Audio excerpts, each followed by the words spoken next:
În fața lui apăru un țăran îmbrăcat într-un sacou găurit, blugi moderni la fel de ciuruiți și ciocate, însoțit de un popă opulent. Să văd la vrajba voastră dacă găsesc remediu. Scăpați și ne scurtați de cap.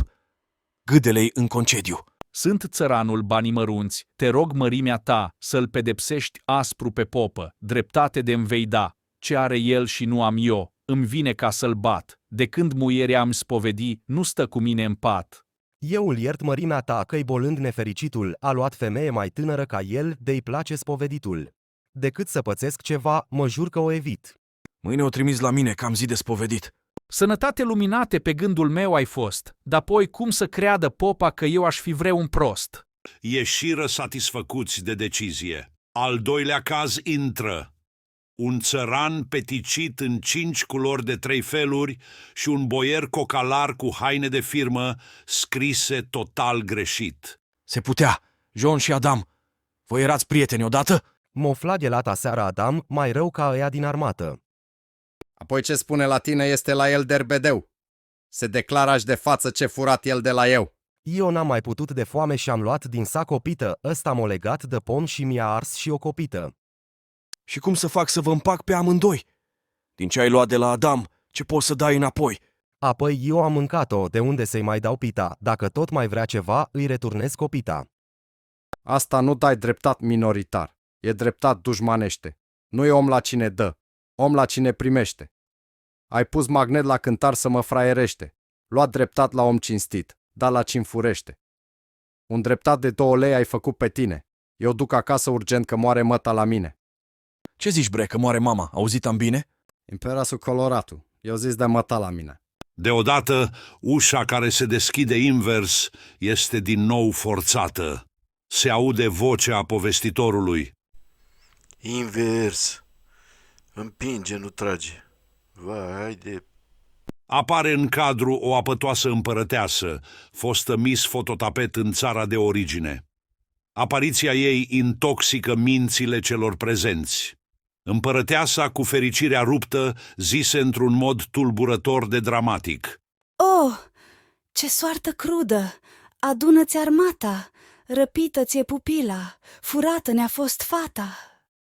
Împăratul Lila abordează una din fețele lui de supărare.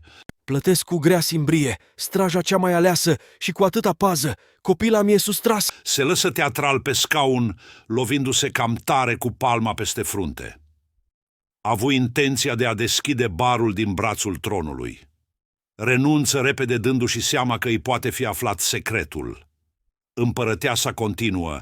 Mărimea ta e groasă, nu urlu de tâmpită, căci pana cea frumoasă de zmeu a fost răpită. Cu toți cercetați și cine l-a văzut în fața mea să vină. De nu, îl fac mai scurt. L-ar fi văzut Gamelă, oșteanul cel obez, și fiindcă este treaz, ai fi tentat să-l crezi.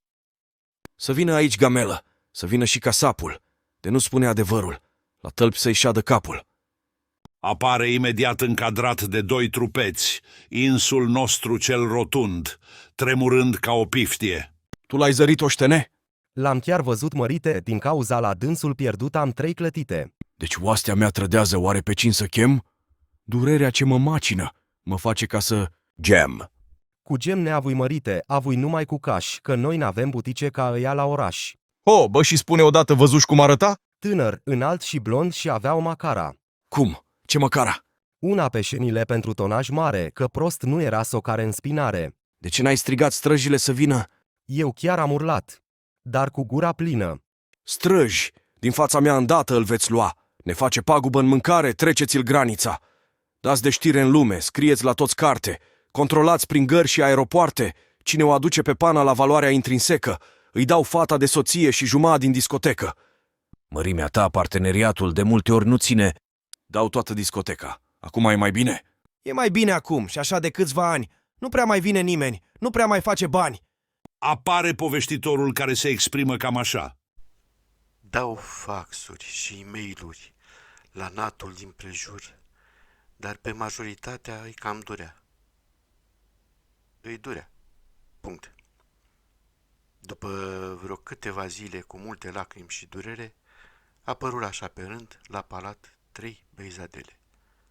Primul, înalt, finuț, ușor de remarcat, pasezi iar legătura la Lila împărat.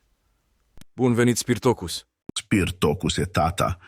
Eu mă numesc Spartanus și vreau ați găsi fata. Bine ai venit, Spartanus. Așa. Este mai bine? Te descurci în luptă sau degajezi pe tine? Licențios în traforaj viteză, studii la Paris. Și am văzut novele cu domnul Norris. Jucat ai cu Butler și ai lui 300. Ori participat ai la gala lui Bute. Ai fost cu spartanii să apere Ataglie. Mi-a rămas porecla de la pușcărie. Mă știu cu jiu-jitsu, fără caterincă. Sparg danturi 1000 doar cu o opincă. M-ai convins, amice. Urcă pe al tău cal. Noi te urmărim până treci de deal. Tipul luă gipanul și-i dădu pedală. Desfăcu cămașa croit pe cafteală. Puse GPS-ul, locația Zmei. Harta-l duse fix la cușca lui Grivei. Ia zi tu ești zmeul. Cred că mă tâmpesc, ne-a zis într-a-patra.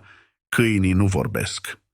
Scenograful, traversat de o criză existențială, recomandă o cușcă imensă locuită de un chiuhuahua plictisit. Ba eu îți răspund fiindcă așa e piesa. Zmeul nu-i aici și-a schimbat adresa. De vrei să-l găsești, stă pe scara 3, blocul ăla verde, lângă lacul Tei. A ajuns flăcăul, puțin bulversat, fix la acea adresă în ușe postat. Butonul soneriei, îndată ce a atins, curentul cel electric pe jos mi l-a întins. Zmeul, perspicace, electrician licențiat, se protejase în cazul că va fi asediat. Pentru liniștea organelor, fac precizarea că nu au existat victime colaterale, bilaterale și nici atemporale. Iar împăratul Lila, plimbându-se pe hol, află ce se întâmplase de la televizor. Se prezentă al doilea, slab, pletele pe spate, avea privirea rece, instructor de karate. Scoase o agendă mică, puse întrebări și plin de informații se pierdu în zări. Rupse internetul de atâta cercetat. Află că nu putea să treacă vama, că nu e vaccinat. Făcu o meditație, trimise apoi un fax. Bre, nea împăratul, oferta ta e vax. De vrei să o schimbi? Mă anunț când ești gata. Mie îmi dai afaceri. Tu rămâi cu fata. Ai averi destule, mai du-te în palat. Nu pot să măsor că sunt cam însurat. L-ar fi ars pe rug, dar știau votanții că-și făcuse averea tot din meditații. Represalii multe ar fi comandat, dar risca să piardă încă un mandat. Supărate Lila, că și-o luase în freză și făcu pe loc o semipareză.